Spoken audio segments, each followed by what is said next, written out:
escuchar porque además, siempre que lo escucho en los últimos tiempos, en los últimos años, ha tratado de saltar la grieta, es decir, salir de las obviedades de un lado y del otro de la grieta y tratar de encontrar un enfoque en el análisis político de lo que está sucediendo con la sociedad argentina distinto a los clichés o a las cosas que se repiten de un lado y del otro de la grieta. Alejandro, gracias por atendernos, un gusto como siempre. No, al contrario, Maxi, gracias por llamarme y por tu presentación. Bueno, ¿cuál es tu interpretación, más allá de las frases, si esto para vos transmite algo más que le está pasando a Alberto Fernández, que a diferencia de lo que dicen en las redes sociales y demás, es alguien que estudió, es alguien que además es profesor en la Universidad de Buenos Aires, en la Facultad de Derecho, no es, dentro de lo que es nuestra dirigencia política, uno de los menos formados, justamente?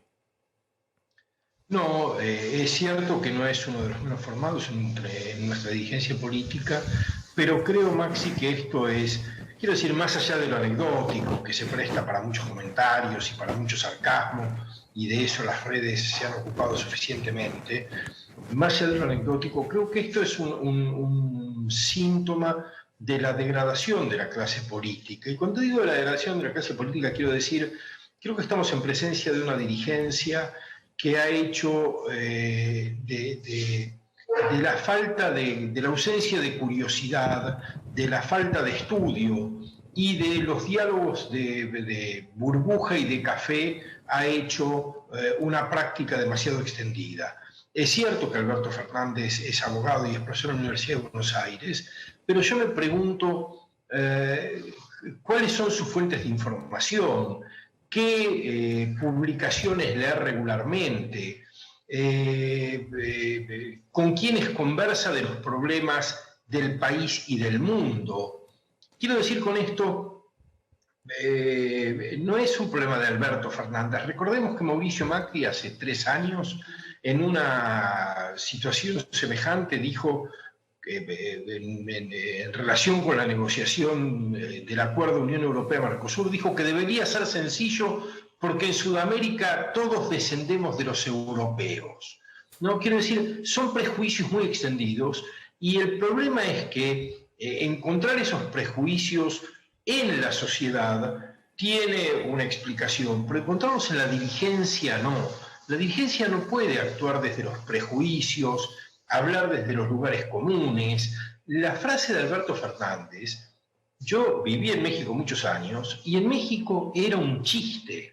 ¿Cómo un chiste se convierte en una declaración, en una interpretación sociológica de nuestro país y de los otros 2 países más importantes de América Latina? ¿Cómo un presidente cree en esa estructura discursiva tan elemental, tan primaria, tan sencilla, tan hecha de lugares comunes? Y cuando digo hecha de lugares comunes, quiero decir de visiones del mundo que no son puestas en discusión. Voy a decir algo más. Alberto Fernández hace un año dijo que su modelo de capitalismo era el capitalismo de Henry Ford. ¿Qué es el capitalismo de Henry Ford? El capitalismo de Henry Ford es el capitalismo del que se burló Charlie Chaplin en tiempos modernos, porque es el capitalismo alienante en el cual el obrero realiza tareas rutinarias en una línea de producción y que es un capitalismo que ha sido desbancado por otros capitalismos y que no solo es inviable, sino que es indeseable, el capitalismo de la rutinización del trabajo asalariado. Entonces, ¿cuál es el horizonte intelectual de la dirigencia argentina? ¿Cuáles son los instrumentos con los que piensan el país y el mundo? Yo creo que tenemos un problema muy serio en este sentido, porque son dirigentes que están diseñando políticas sin entender el mundo en el que habitamos. Si Alberto Fernández puede decir eso, ¿qué sabe de la inteligencia artificial? ¿Qué sabe del calentamiento global y de las energías limpias? ¿Qué sabe de los efectos de la desigualdad y de la pobreza? ¿Qué sabe de geopolítica? ¿Qué sabe alguien que puede decir que los mexicanos vienen de los indios y los brasileños vienen de la selva? Y se lo puede decir delante de Pedro Sánchez, el jefe de gobierno de uno de los principales países europeos, decirlo pensando que tiene algún soporte esa afirmación. Digo, ¿qué piensa de todo lo demás alguien que puede decir eso? Esto es lo que preocupa. Es gente que cree que cuando terminó su educación universitaria adquirió todos los conocimientos que iba a necesitar para su vida futura, que no entiende que el mundo contemporáneo es un mundo que exige el estudio y la reflexión permanentes, y eso uno no se lo puede exigir a cualquier ciudadano, pero se lo tiene que exigir a quienes se proponen liderar el destino de una nación.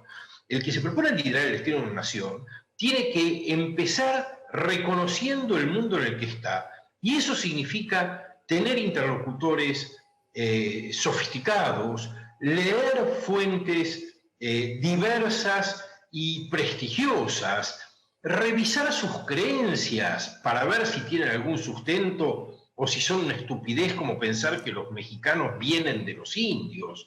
Quiero decir, es muy difícil tomar buenas decisiones a partir de los prejuicios y de la ignorancia. Alejandro, te planteo esto, me quedo con esto más allá de la frase en sí, ¿no? Donde no me voy a poner a explicar la frase, digamos, y que cita textual una canción de Lito Nebbia, que obviamente buscaba otra cosa, digamos, no quiero quedar ahí.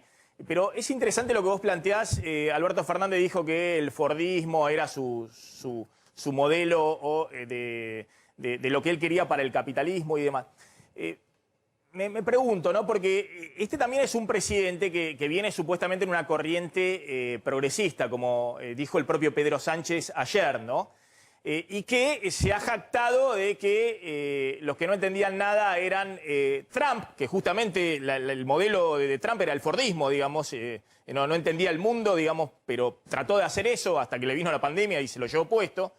O del propio Bolsonaro, que es un presidente que muestra muy obscenamente discriminación y de no entender muchas cosas de las que están sucediendo en el mundo. Por ejemplo, lo que vos estabas hablando del calentamiento global, que es una gran crítica que hay a Bolsonaro de toda Europa. Ahora, el presidente muestra la hilacha, porque en última instancia salen a enmendarlo Bolsonaro mostrándose defensor, y ni qué decir en México, donde todo el tema de esas culturas de los aztecas, de las mayas, tienen toda una raigambre popular enorme, digamos, y obviamente son parte de su identidad nacional, ¿no? Efectivamente, yo creo que estás señalando un punto que me parece muy importante y que tiene que ver con la extendida confusión de las posiciones ideológicas en Argentina. Una posición que dificulta saber quién es progresista, quién es conservador. En Argentina nadie se dice, o muy pocos se dicen conservadores, muy pocos se afirman una identidad de derecha, pero mayormente es una sociedad conservadora y de derecha, y eso incluye, por supuesto, al actual equipo gobernante. El peronismo ha contribuido a esta confusión porque es un partido o un movimiento más que un partido, que ha sido sucesiva, pero también simultáneamente de izquierda y de derecha. Ha sido el gobierno promercado de Menem y el gobierno proestatalización de Cristina Kirchner. Es eventualmente un movimiento que rechaza que se discuta la interrupción del embarazo durante los 12 años del primer kirchnerismo y que impulsa la despenalización del aborto en el actual gobierno. Entonces, eso crea mucha confusión. Ahora, creo que una obligación de los intelectuales es tratar de contribuir a poner claridad allí donde hay confusión. Y parte del problema es que muchos intelectuales, por decirlo así, compran el supuesto progresismo de este gobierno. Un progresismo que tiene que ver con algunos enunciados y con algunas políticas, pero es un gobierno profundamente conservador. Lo que ha dicho Alberto Fernández ayer, así como su declaración respecto de qué tipo de capitalismo le gusta, etcétera, nos revela una ideología conservadora, una ideología muy tradicional, una ideología arcaica, con poca capacidad de innovar, con poca capacidad de proponer reformas reales, con poca preocupación por cuestiones por las que el progresismo tiene que estar intensamente preocupado, como son la igualdad, no la distribución del ingreso, las condiciones de igualdad, la fortaleza de la sociedad civil. Este es un gobierno que cree que el progresismo es tener más Estado. Y el Estado es algo que el progresismo siempre ha cuestionado. No lo rechaza, no pide que no haya Estado, no es una posición de Estado mínimo, pero cuestiona el Estado. El Estado es un dispositivo muy controversial, muy diseñado para controlar y aumentar el poder. Y el progresismo lo que quiere es distribuir el poder económico, distribuir el poder político, hacer más robusta a la sociedad civil y a la ciudadanía, dar más autonomía, dar más libertad.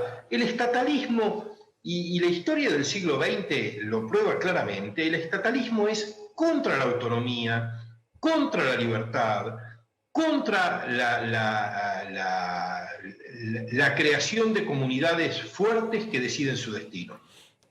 Y Alberto Fernández no tiene ninguna tradición, no pertenece a ninguna tradición progresista, absolutamente a ninguna. Quiero decir, es un hombre que entra a la política del lado del cabalismo, de una derecha muy marcada, que luego es funcionario de Menem, que no tiene tradiciones progresistas. Entonces, cuando habla sin mediar, sin que haya una mediación entre lo que piensa y lo que dice, como el caso de ayer, lo que expresa es su idea del mundo, una idea del mundo muy simple, muy llena de prejuicios y muy conservadora.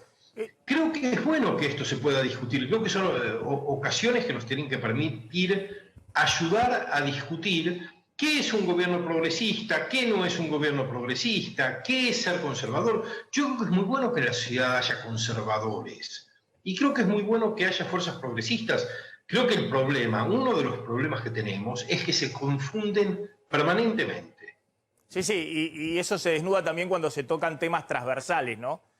Como, qué sé yo, el matrimonio igualitario, la ley de despenalización del aborto, digamos, una serie de agendas que atraviesan transversalmente a los partidos políticos, acá también en la Argentina, y ahí empieza a diferenciarse de un lado y del otro quién está en cada lugar.